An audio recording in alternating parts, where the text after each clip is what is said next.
All right, y'all. I'm Vin. I'm sorry. We're mad at each other, so this is going to be a very interesting. I was legit just thinking. I'm like, should I fake it? Well, I mean, I will fake it for you guys. yeah, I still love. I mean, you can be mad at somebody, I still love them. So here we are. So we are going to be reviewing one of my all-time favorite songs. Very meaningful to me. I'll probably get super personal on this one, make people uncomfortable. This is 11th Hour by the band Lamb of God. Now, this song, I'll tell you right off the bat, is about addiction to alcohol.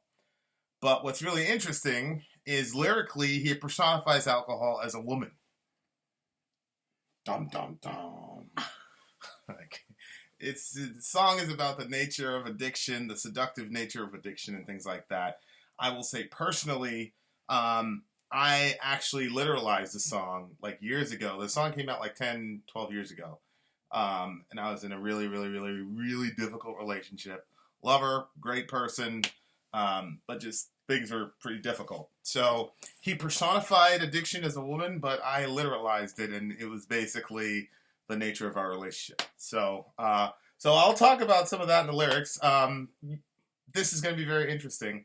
We've never really broken this song down before. Oh, we haven't? No. Oh, well. No, we haven't. I will learn along with you guys. Yeah, it's actually kind of funny, like, this is a song about a previous relationship that didn't go well with me, and it just so happens that we're mad at each other, and so now she gets to... I mean, it's not about you at all. Well, I know. But I wasn't there. You weren't listening to metal at the time. No. Who got you into metal? I had an ex-boyfriend that had introduced me to it. Oh, so you have to talk about an ex too. All right. You got me into it, because I was like, oh, this is so terrible at that time, but now I'm like, oh, look at devil music. The deep lyrics here. And actually, thank you to one of our subscribers. I was right. Avenged Sevenfold relates to the story of Cain and Abel, so another biblical reference in heavy metal music. What's interesting is Lamb of God is another biblical phrase. So there's a lot of like Bible stuff in heavy metal music. Yeah, I didn't give it any chance when...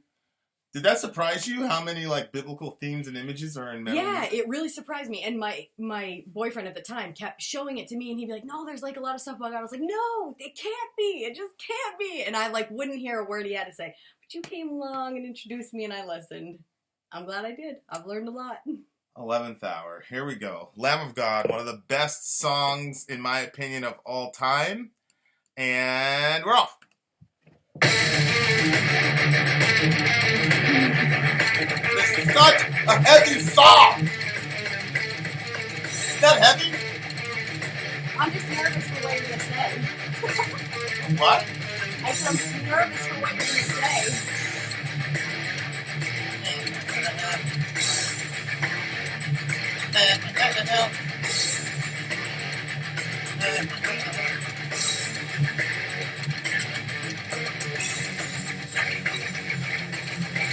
The hour of reckoning draws near. Touch the day as there and gone. Sweetly she must flee into a wrath. A liquid embrace to chase the day away. And they love their tongue. So many things to say here. What do you got? This is going to be our longest video. No! Go for it. No, I don't have anything to say. Honestly, I haven't even been thinking for myself. I've just been saying, I wonder what he thought when he read this. I wonder what this was. I shouldn't have said anything. You shouldn't have, but it's your turn. Well, what are you getting from it? The hour of reckoning draws near. Judgment day is here and gone. Sweetly she tucks me into her arms. A liquid embrace to chase the day away. According to what he's saying, I mean, he's talking about addiction. So if that's what it is, then a liquid embrace to chase the day away. I mean, he's tipping back the bottle. The genius of this song is how beautifully he talks about a destructive influence in your life. Mm-hmm. Sweetly, she tucks me into her arms. It's a sort of like maternal thing, and he's talking about alcohol. The hour of reckoning draws near. It's interesting. It's like every day is judgment day for this guy. Judgment day is here and gone. You know, so like every day is horrible, but the only thing that helps him is this alcohol, this liquid embrace that chases the day. Wait a minute, are you saying that say Judgment Day is here and gone, because I was looking at that as like there's like this day, like you're like kind of worried about what other people have to say and what other people have to think, and they're like judging you hardcore, and then there's all of a sudden like this day where it like kind of hits its peak, and then you're like, you know what, I don't care. I don't care what people are saying or doing or whatever, like it's done. So Judgment Day is here and it's gone, and then he just like embraces the alcohol. Well, I mean, it's art, so you can interpret it any way you want, but the hour of reckoning draws near. So it's like, the buildup and the nervousness that you feel when you talk about reckoning. Oh. But it's here, and to me, it's every day is like a judgment day for this guy. And the only way that he can escape that type of anxiety is with alcohol. So sweetly she talks to me, sedate, numb, deaf, and dumb. It's sort of like, he puts, the genius of the song is he puts his beautiful poetic lyrics on top of very raw, blunt, okay, this is how I'm perceiving alcohol to be, but this is the actual effect. I'm sedate, numb, deaf, and dumb, and I'm stumbling into solitude. Which, so, but here you see he starts to personify addiction and alcohol as a woman who is a sweet woman. So, crazy story. I wasn't born in America. I was born in Jamaica. I'm getting really personal here, and I'm not really a personal guy, but our listenership is so cool to us. They're very, very engaged, so I'm going to bare my soul here, YouTube. So I wasn't born in this country. I was actually born in Jamaica, so I came here and landed in the Northeast, and I hadn't seen snow. So I wake up one day, and boom, there's all this snow on the ground. So what's a boy to do? So I ran outside in my shorts and my t-shirt and just like started rolling around in the snow, because I've never seen snow before. And, of course, after about a minute, I was like, so I ran inside, and my mom was like warming me up and all this. And she's actually holding me to warm me up. And I said, Mom, the snow is like a woman. Now, keep in mind, I was 4 years old. I said, Mom, the snow is like a woman. She said, what do you mean? I said, it's pretty, but it hurts you. 4 years old, true story. Anyway. I think about this story a lot. Yeah, you're very pretty. You don't hurt me, though. All right. So here we go. So, stumbling into solitude.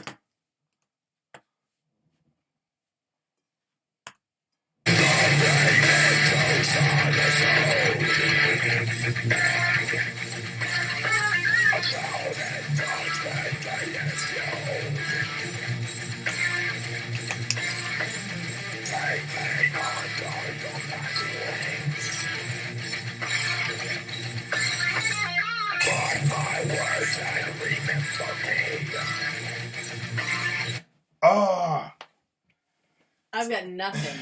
Well, yeah, you got nothing because you can't think because you're mad. I can't. I got I think the entertainment value in this video is going to be how you're mad and all this. Take me under your black wing. So like he's recognizing that the shelter that she's providing is under black wings, which this is how this relationship was. I mean, she was mark my words and remember me though. It's like it's gonna kill him. He knows it's gonna kill him. So it's like the song itself is sort of like a note that this whole addiction, this sweet addiction that I have is actually gonna end my life. Why is he saying a clouded judgment day is fuel? That line, I don't understand that one. Well, it's a double entendre, I believe, because you know how alcohol clouds your judgment? Yeah. A clouded judgment. So a clouded judgment went from alcohol, but then he talked about judgment day before. Yeah. So a clouded judgment day is fueled by alcohol. So. Oh. But then it's also, when you think about Judgment Day, you think about rolling clouds and all that stuff.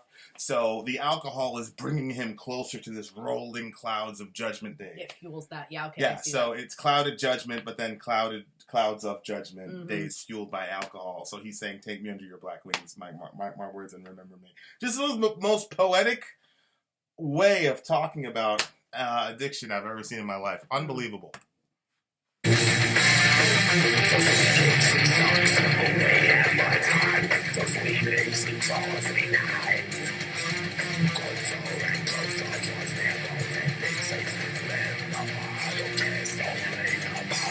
Yo, I hate it. I have to stop. Well, go ahead. No, just, we worked with a lot of people over the years, and some of them, like, they were addicted to drugs, alcohol, all different things. And when you actually make it to the ICU with somebody who's in there because of different things like this, and that's what that line, like, closer and closer toward never ending sleep, like, you just see the people that it took, Yeah. So it was a tough line. This part, so sweetly she sucks away at my time. So sweetly she draws me nigh. Closer and closer towards never-ending sleep. Spin the bottle, kiss only the bottle. Just what a brilliant, spin the bottle's a game you play as a kid, right? Right.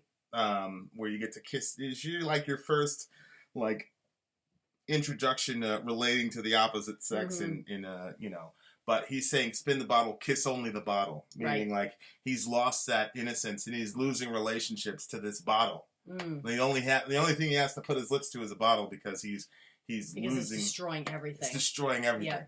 Yeah. Just a crazy, crazy line.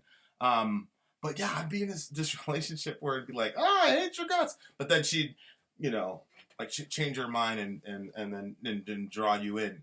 But it was, but then, it was killing me at the same time. So closer and closer towards never ending.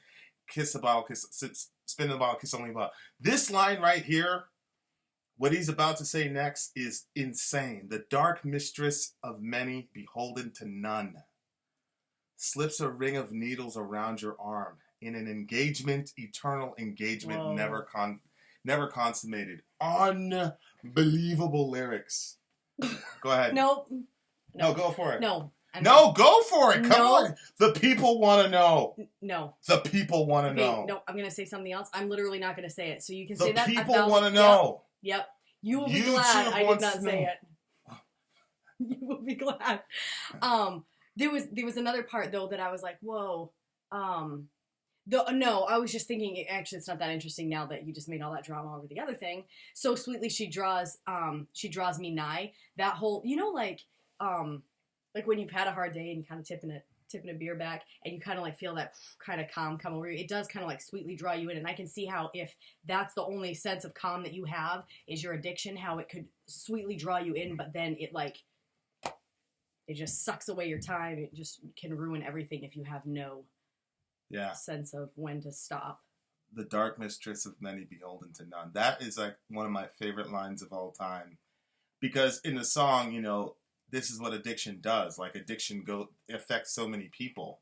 So she's like, addiction is sort of like the secret mistress of many people that people hide, but she's beholden to none, meaning, she's not married to anybody, but she's with everybody, but not committed to anybody.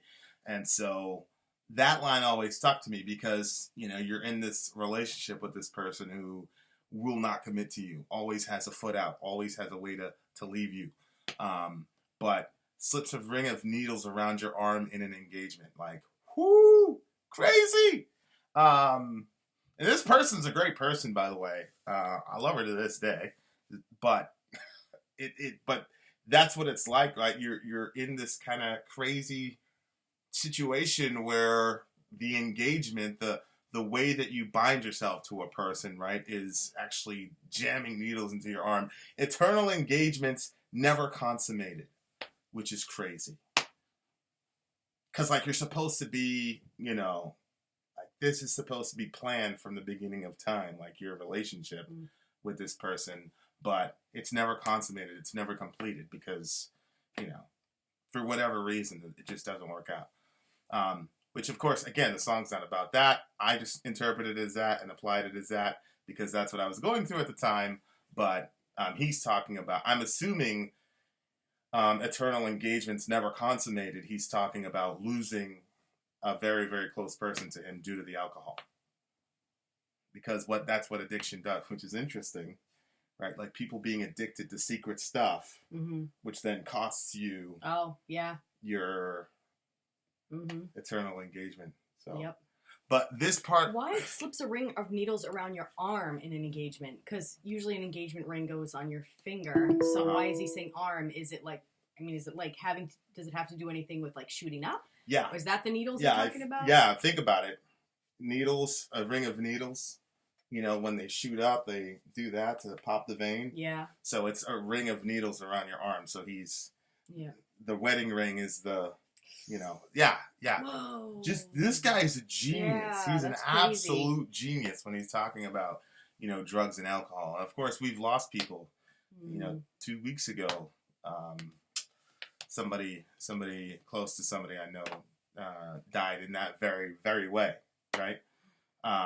So, yeah, it's crazy. It's a crazy song, The Nature of Addiction. But I'm going to play this again and listen to the musicianship, because when he's talking this part where he talks about sweetly she sucks away at my time, the music actually goes from just straight raw heavy to very beautiful Really? at some Okay. level. So it's the irony of the song is when he's talking about this stuff, it becomes extremely beautiful at the same time, at least in my opinion. Okay.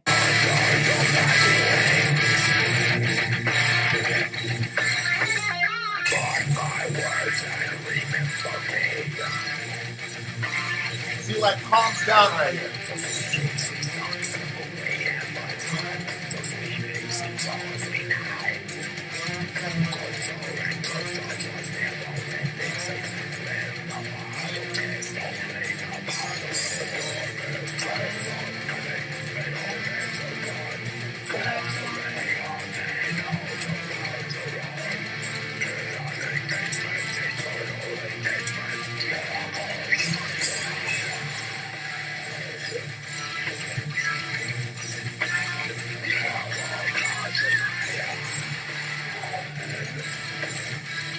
Well, I figured out what she didn't say, and I'm glad she didn't say it.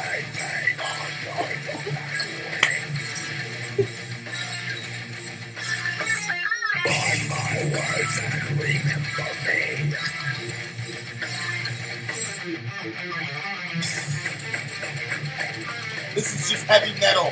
Rock and roll. Listen to this. Is this heavy?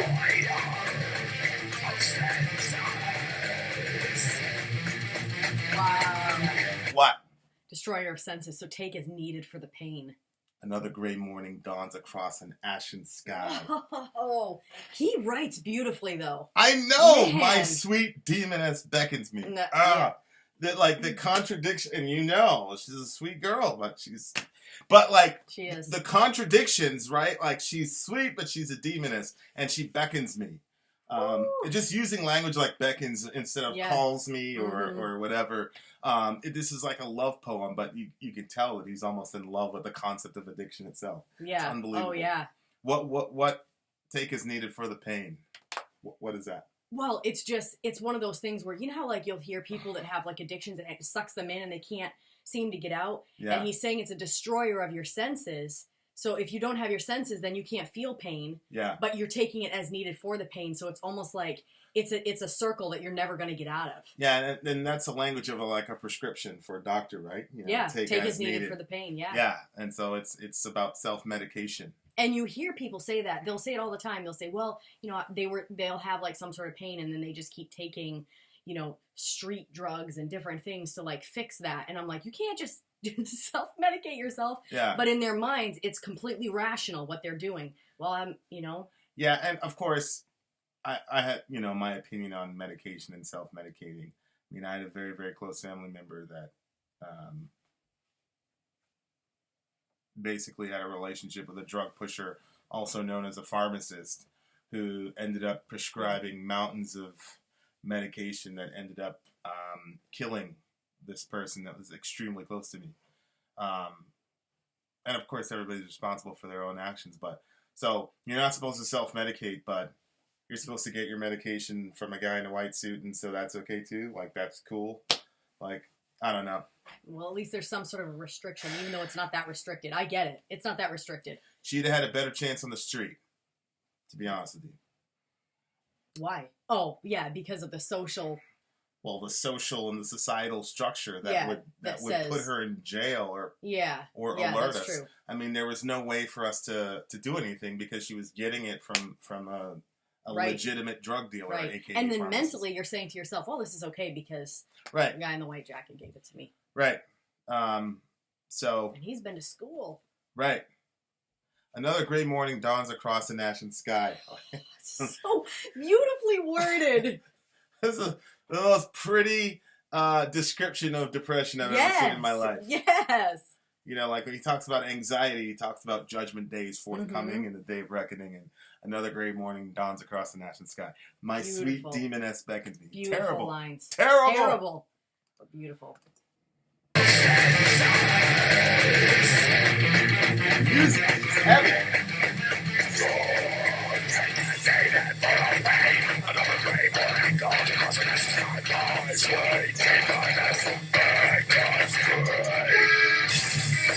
This part right here is the heaviest part in metal history. It sounds like chaos, right? I know, I just wish I could see them. We'll do a live version at some point, but this is just heavy freaking metal. Ever again and again and again.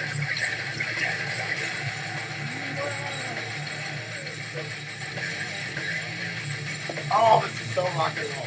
This is heavy metal. You're never gonna find another heavier 45 seconds in metal. Ever.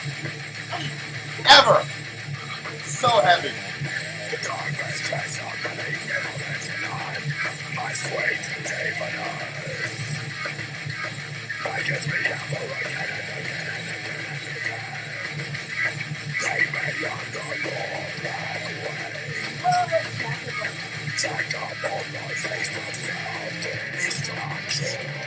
Woo!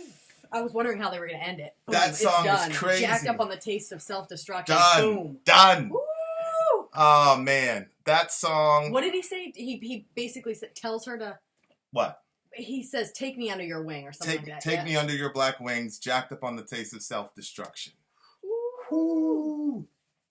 That song is legit. That song is literally that song is a 10 for me. That's a 10. You're probably never gonna ever hear me give a song a 10 in any of these reviews, but that song is a 10. It's unbelievable. What do you rate it? The musicianship is heavy. The lyrics are crazy. Yes. There's not one part in that song that's just not crazy. It's just I feel like you're trying to get me to give it a 10. No, I'm not going to give it a 10. I know you're not going to give it a 10 because I put too much context around it. What are you going to give it? Well, 8.5 or a 9, because I like the way that he words it, the words that he uses, the artistic way that he's explaining something so horrible, and the contradiction of those things. Yeah. And I think that he captures it well to explain, you know, what we've seen of addiction or what, you know, it's very clear to me. It just seems very well done. So I'll give it 9.5. Yeah, 8.5, 9. I don't know. Or you just want to give it a 10, but you don't want to give it a 10 because you don't want to go along with me. No, I'm never going to give anything a 10 until we've done like 200 videos or something, because I need to see more stuff to know what a 10 is. Oh. I need to see more what's out there. All right. We'll give it a 9. All right. I give you a 10. You're pretty. I'm still mad at you. You're like I'm less mad at you. You're like warm snow. You're pretty, but you don't hurt. That's good. Is that gonna? All right. Yeah. Last thing I will say, we have fun on these reaction videos. We're creating this little online community thing with you. If you do have addiction issues that are gonna kill you, please get help. Please get help. Right? So everybody goes through it. If you're with someone that says they're gonna kill you in your sleep, get help. Seriously. All right, guys. Well, on that note, have a good one. Vin's out. Peace. Find peace. You're supposed to say sorry. No, because I want them to find peace. You're supposed to say sorry. Sorry out. They're not going to have peace until you say sorry out. Goodbye.